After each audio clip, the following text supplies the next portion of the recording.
নমস্কার, স্বাগতম। আপনারা শুনছেন করকা করছি ইন্ডিয়া।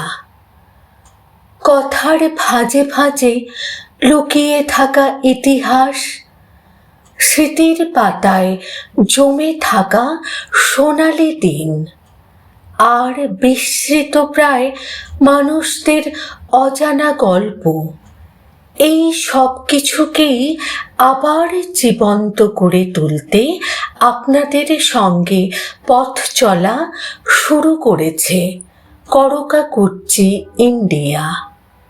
এখানে শুধু গল্প বলা হয় না, এখানে সময়কে ছুঁয়ে দেখা হয়। বাংলা সিনেমার স্বর্ণযুগ থেকে হারিয়ে যাওয়া কিংবদন্তি, অজানা কাহিনী থেকে হৃদয় ছুঁয়ে যাওয়া স্মৃতিচারণ, সব কিছুই থাকবে এক ছাদের নিচে। যে গল্পগুলো হারিয়ে যেতে বসেছে, সেগুলোকেই আমরা তুলে আনব আপনাদের সামনে, নতুন ভাষায়, নতুন আবেগে। হারিয়ে যাওয়া গল্প, সোনালি দিনের স্মৃতি, সব কিছু একসাথে, শুধু করকা করছি ইন্ডিয়াতে। আমি আজ আপনাদের শোনাতে চলেছি এক বিখ্যাত অভিনেত্রীর কাহিনী। আলো যখন ক্যামেরার লেন্সে এসে থামে, একটি মুখ ধীরে ধীরে ভেসে ওঠে, অপরূপা, গম্ভীর, অথচ গভীর স্নেহময়। তিনি কি শুধু এক অভিনেত্রী, নাকি এক যুগের প্রতিচ্ছবি?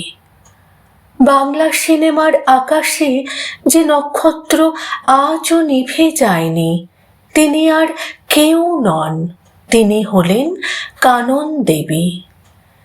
খ্যাতির শিখরে থেকেও মানুষটা ছিলেন মাটির খুব কাছাকাছি।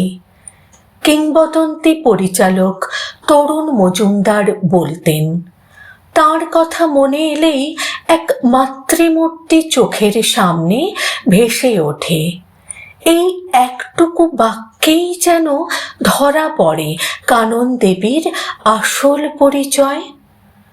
বাড়ির অন্দর মহলে তিনি ছিলেন একেবারে বাঙালি গৃহবধূ, হাতে শাঁখা পলা, আঁচলে চাবির গোছা, আর রান্নাঘরে দাঁড়িয়ে নিজের হাতে লুচি ভাজছেন। কিন্তু সেই মানুষটাই যখন আলোর নিচে দাঁড়ান, পুরো পর্দাই যেন তাঁরই হয়ে উঠত। একদিন প্রাবন্ধিক সজনীকান্ত দাশকে আনতে পাইকপাড়া থেকে বেরিয়ে যেত তাঁর নীল ক্রাইসলার গাড়ি। সজনীকান্ত বাবু সিঁড়ি ভেঙে উঠতে উঠতেই বলতেন, কানন, আজ কিন্তু চুনো মাছের ঝাল চাই। খ্যাতির আড়ালে এমন সহজ, এমন আপন সম্পর্ক, এই ছিল কানন দেবীর জগৎ। আবার অন্যদিন আসবেন সুরের জাদুকর কমল দাশগুপ্ত। বাড়িতে তখন যেন হুলস্থুল, হারমোনিয়াম কোথায়, তাড়াতাড়ি খুঁজে বের করো, কারণ তিনি আসবেন মানেই সঙ্গীতের ইতিহাস লেখা হবে নতুন করে। আমি বনফুল গো, তুফান মেল, লাগুক দোলা, এই গানগুলো শুধু গান নয়, একটা সময়ের স্পন্দন। অনেকে বলেন সুচিত্রা সেনের আগের যুগের সুচিত্রা সেন ছিলেন কানন দেবী, আর সেই সময়ের মহানায়ক প্রমথেশ বড়ুয়া।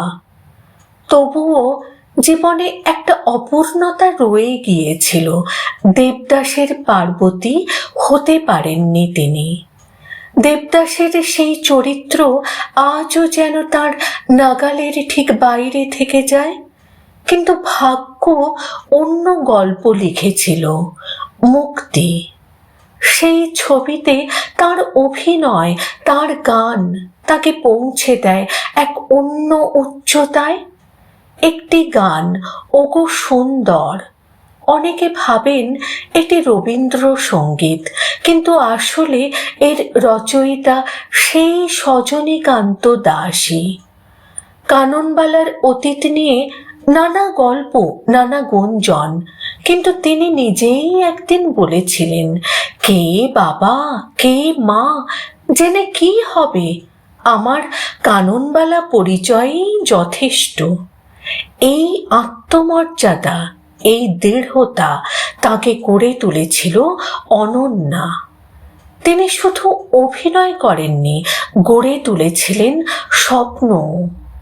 দুস্থ মহিলা শিল্পীদের জন্য প্রতিষ্ঠা করেছিলেন মহিলা শিল্পী সংঘ, একটি আশ্রয়, একটি ভরসা। রবিবারে তিনি ডেকে পাঠাতেন তরুণ মজুমদারকে, এসো সারাদিন এখানেই খাবে। সকাল থেকে রাত সব নিজের হাতে করতেন। ঝকঝকে মেঝেতে বসে সবজি কাটা, উনুনে ফুলে ওঠা গরম লুচি, আর সেই ফাঁকেই সিনেমার গল্প। এ যেন একসাথে দুই জগৎ, তারকা আর গৃহবধূ। কিছু মানুষ শুধু পর্দায় বাঁচেন না, তারা সময়ের ভাঁজে ভাঁজে থেকে যান। কানন দেবী একটি নাম নয়, একটি যুগের আলো। তাঁর জন্মদিনে শ্রদ্ধা, ভালোবাসা আর গভীর কৃতজ্ঞতা। মহানায়িকা না গৃহবধূ, কানন দেবীর অজানা দুই রূপ। এমন আরও অজানা গল্প জানতে সাবস্ক্রাইব করুন করকা কুর্চি ইন্ডিয়া। ভালো লাগলে লাইক, শেয়ার আর কমেন্ট করতে অবশ্যই ভুলবেন না। আবার দেখা হবে নতুন কোনো গল্পে, নতুন কোনো নক্ষত্রকে নিয়ে।